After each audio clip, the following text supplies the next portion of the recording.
الرحمن علم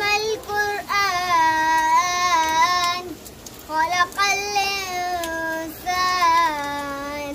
علمه البيان الشمس والقمر بحسبان والنجم والشجر يسجدان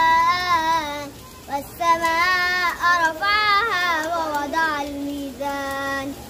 ألا تطغوا في الميزان وأقيموا الوزن بالقسط ولا تخسروا الميزان والأرض وضعها للأنام فيها فاكهة والنخل ذات الأكمام والحب ذو العصف والريحان فبأي آلاء ربكما تكذبان صدق الله